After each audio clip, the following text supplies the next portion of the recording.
பேசி தமிழால் இணைந்த அனைத்து அன்பு நெஞ்சங்களுக்கும் வாசுதேவனின் வணக்கங்கள். இது உங்கள் இலவட்டம் சேனல். இன்றைக்கி நம்ம இந்த வீடியோவில் என்ன பார்க்க போகிறோம் அப்படின்னு பார்த்தீங்கன்னா, எந்த பேட்ச், அதாவது 6, 7, 8, 9 நடந்த ஃபாரஸ்ட் எக்ஸாமில் எந்த பேட்ச் கஷ்டமாக இருந்துச்சு, ஸோ இயல்பாக்கல் மதிப்பெண் யாருக்கெல்லாம் சாதகமாக வர்றதுக்கான வாய்ப்புகள் இருக்குது அப்படிங்கிறத தான் இந்த வீடியோவில் விரிவாக பார்க்க போகிறோம்.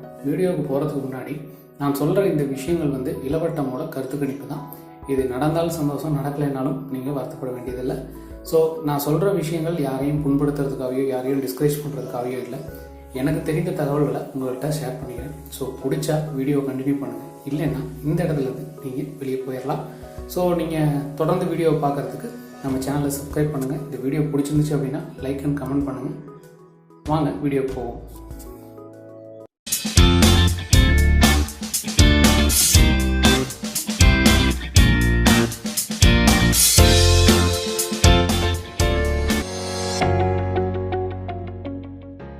ஸோ 6, 7, 8, 9 தேதிகளில் பார்த்தீங்கன்னா ஃபாரஸ்ட் எக்ஸாம் டிசம்பர் மாதத்தில் நடைபெற்றது.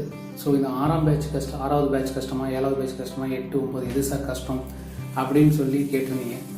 ஸோ இதில் மேக்ஸிமம் பதிலளித்திருந்த நண்பர்கள் அந்தந்த பேட்ச் எழுதுனவங்க தான் அந்த பதிலை சொல்லியிருந்தாங்க. இதை தாண்டி எல்லா பேட்சையுமே நான் பார்க்குற போது, அதாவது கொஸ்டின் பேப்பரில் பார்க்குற போது கேள்விகள் கேட்கப்பட்ட பேட்டர்ன், அதாவது ஒரு ஜென்ரல் சயின்ஸு, ஜென்ரல் ஸ்டடீஸில் இவ்வளோ கொஸ்டின் கேட்குறாங்க அப்படின்னா அந்த கேள்விகளோட எண்ணிக்கை எந்த பேட்ச்லையுமே மாறவே இல்லை. ஸோ இதில் கடினத்தன்மை அப்படிங்கிறது என்னன்னு பார்த்தீங்கன்னா, எல்லோருக்குமே பார்த்தீங்கன்னா 10லேருந்து 15 கொஸ்டின்ஸ் கடினமாக தான் இருந்துச்சு. ஓகேங்களா? ஸோ உங்களுக்கு ஒரு 10 கொஸ்டின் கரெக்டாக கடினமாக இருந்துக்கலாம். இன்னொருத்தவங்களுக்கு பார்த்தீங்கன்னா ஒரு 12 கொஸ்டின் கரெக்டாக கடினமாக இருந்துக்கலாம்.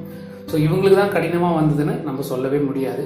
ஸோ எந்த ஒரு பேட்ச்லையுமே பார்த்தீங்கன்னா அந்த கடினத்தன்மையோட கேள்விகள் ஒரு பேட்ச்சில் 10 இருந்துச்சு, இன்னொன்றில் 12 இருந்துச்சு, 13 இருந்துச்சு. அந்த வகையில் பார்க்குறம்போது பார்த்தீங்கன்னா 7ஆம் தேதியோட ஜென்ரல் சயின்ஸ், 7வது பேட்ச்சில் மத்தியானமாக எழுதக்கூடிய ஜென்ரல் சயின்ஸ் பேப்பரில் பார்த்தீங்கன்னா கேள்விகள் ஓரளவுக்கு கடினத்தன்மை வாய்ந்த முட்டை சம்பந்தமான அந்த கேள்விகள்லாம் இருந்துச்சு. நான் 6ஆம் தேதி எழுதியிருந்தேங்க. கொஸ்டின் மாடரேட்டாக இருந்துச்சு. இருந்தாலும் ஜென்ரல் சயின்ஸும் கொஞ்சம் ஓரளவுக்கு டஃப்பாக இருந்துச்சு. ஒரு 8லேருந்து 9 கொஸ்டின்ஸ் டஃப்பாக தான் இருந்துச்சு. 8ஆம் தேதிக்கு வருவோம். 8ஆம் தேதியை பொறுத்தளவு பார்த்தீங்கன்னா ஃபஸ்ட் பேப்பர், செகண்ட் பேப்பர்லையுமே பார்த்தீங்கன்னா ஈக்குவலாக பார்த்தீங்கன்னா கடினத்தன்மை இருந்ததுன்னு தான் சொன்னாங்க. நானும் அதைத்தான் உறுதியாக சொல்கிறேன். ஸோ கொஸ்டின்ஸ் பார்த்தீங்கன்னா ஒரு 12லேருந்து 13 கொஸ்டின்ஸ் ரெண்டுலேயுமே அதிகமாக இருந்துச்சு. ஸோ மொத்தமாக ஒரு 24 கொஸ்டின்ஸ் 2 பேட்சுமே கஷ்டமாக இருந்துச்சு. ஸோ 9ஆம் தேதிக்கு வருவோம். 9ஆம் தேதியை பொறுத்தளவு பார்த்தீங்கன்னா கொஸ்டின் மாடரேட்டாக இருந்துச்சு. கரண்ட் ஈவெண்ட்ஸ், அதாவது general science, general studies first paper பார்த்தீங்கன்னா ஓரளவுக்கு மாடரேட்டாக 6ஆம் தேதி என்ன இருந்துச்சோ அதே தான் 9ஆம் தேதியும் இருந்துச்சு. ஸோ 6ஆம் தேதியும் 9ஆம் தேதியும் கொஸ்டின் பேப்பர் மாடரேட்டாக இருந்துச்சு. 8ஆம் தேதி 2 பேப்பருமே கொஞ்சம் கஷ்டமாக இருந்துச்சு. 7ஆம் தேதி பார்த்தீங்கன்னா ஒரு பேப்பர் மட்டும் கஷ்டமாக இருந்துச்சு. ஸோ ஆனால் 8ஆம் தேதியில் இருக்கக்கூடிய நண்பர்களுடைய மார்க் பார்த்தீங்கன்னா எல்லாருமே மேக்ஸிமம் சொல்கிறது 220, 230 அதுக்கு மேலே தான் அது சொல்கிறாங்க. ஸோ என்னை பொறுத்தளவில் பார்த்தீங்கன்னா டாப் 10 மார்க்ஸ் கண்டிப்பாக இயல்பாக்கில் அஃபெக்ட் பண்ணுமானா கண்டிப்பாக அஃபெக்ட் பண்ணும். ஸோ ஒரு பேட்சில் எவ்வளோ ஹையஸ்ட் மார்க் வருதுங்கிறதையும் அவங்க கன்சிடரேஷன் பண்ணுவாங்க. ஸோ அந்த வகையில் பார்க்குறம்போது 8ஆம் தேதியில் பார்த்தீங்கன்னா ஒரு எனக்கு தெரிந்து ஒரு 50 நபர்களுக்கு பக்கமாக நல்ல மார்க் எடுத்திருக்காங்க. 6ஆம் தேதியில் ஒரு 20லேருந்து 30 பேர் எனக்கு தெரிஞ்ச வரைக்கும் சொல்லியிருக்காங்க. ஸோ இவங்களை எல்லாத்தையும் வச்சு நம்ம அனலைஸ் பண்ணி பார்க்குறம்போது, அதாவது எனக்கு தெரிந்து 7ஆம் தேதியும் 9ஆம் தேதியும் இருக்கக்கூடிய பேட்சில் அதிகப்படியான நபர்கள் வருவதற்கான சான்ஸ் இருக்குதுன்னு தான் சொல்கிறேன். 6லேயும் 8லேயும் கடினத்தன்மைங்கிறது பார்த்தீங்கன்னா 2 பேப்பர் கஷ்டம் அப்படின்னு நம்ம சொன்னாலும் மார்க்கோட விஷயம் கடினத்தன்மைங்கிறத அவங்க எந்த ஆஸ்பெக்டில் எடுப்பாங்க அப்படின்னா உங்களுடைய டாப் 10 மார்க் அதை வச்சு தான் எடுப்பாங்க. ஏன்னா கடினத்தன்மைங்கிறது எவ்வளோ கொஸ்டின் பேப்பர் கொடுத்துருக்கோம் கஷ்டமாக அப்படிங்கிறத வச்சு அவங்க ப்ரெடிக்ட் பண்ண மாட்டாங்க. ஸோ அந்த வகையில் பார்க்கும்போது 8ஆம் தேதியும் 6ஆம் தேதியும் பார்த்திங்கன்னா நிறைய பேர்த்தோட மார்க்ஸ் நிறைய அதிகமாக டாப் ஸ்கோர் அதிகமாக இருக்குது. 7லேயும் 9லேயும் ஓரளவுக்கு மீடியமாக தான் எடுத்துருக்காங்க.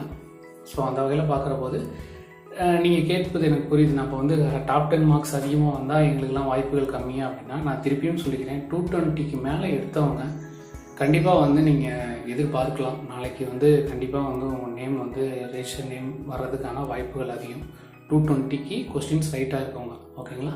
ஸோ அவங்க எந்த இரஸ்பெக்டிவாக கம்யூனிட்டி, எந்த கம்யூனிட்டி வகையில் சேர்ந்துருந்தாலும் சரி, 220க்கு மேலே எதிர்பார்க்குறவங்க ஒவ்வொரு பேட்ச் வைஸ், அதாவது ஜென்ரல், பிசி, எம்பிசி அந்த வகையில் வர்றதுக்கான வாய்ப்புகள் மிக அதிகமாகவே இருக்குது. 220 மேக்ஸிமம் எபோவ் இருந்தால் தான், ஏன்னா 900 கேண்டிடேட்ஸ் தான் எடுக்க போகிறாங்க.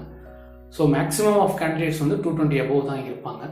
ஸோ நீங்கள் வந்து இப்போ கேட்கலாம், நான் வந்து 8th அன்றைக்கி வந்து இவ்வளோ மார்க்ஸ் எடுத்திருக்கேன், எனக்கு வந்து நீங்கள் வந்து அந்த டாப் 10 ஸ்கோரில் வந்திருக்கீங்க அப்படின்னா, இயல்பாக்களை பொறுத்தளவு உங்களுடைய பேப்பர் ஈஸியாக இருந்து நீங்கள் நல்லா டாப் ஸ்கோர் எடுத்திருந்தீங்கன்னா உங்களுடைய மார்க் வந்து கூடலாம், குறையலாம் அல்லது ஈக்குவலாக நிற்கலாம். ஆனால் 8ஆம் தேதியும் 6ஆம் தேதியும் எடுத்தவங்களுக்கு மார்க் வந்து குறையிறதுக்கான வாய்ப்புகள் கிடையாது.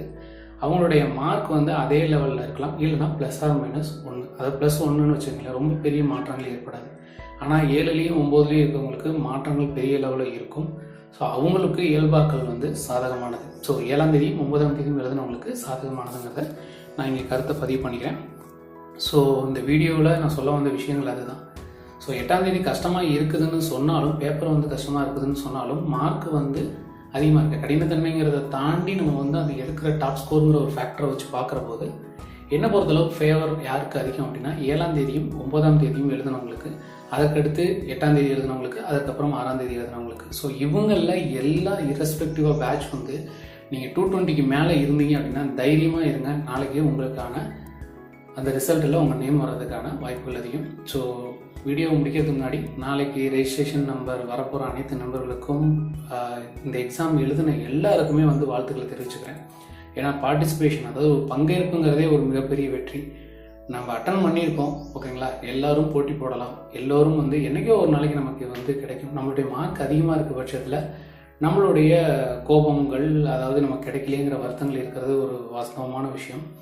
இந்த வீடியோவை நான் வந்து என்ன சொல்கிறேன்னா, பல எதிர்ப்புகளையும் மீறி தான் நான் வந்து போட்டிருக்கிறேன்.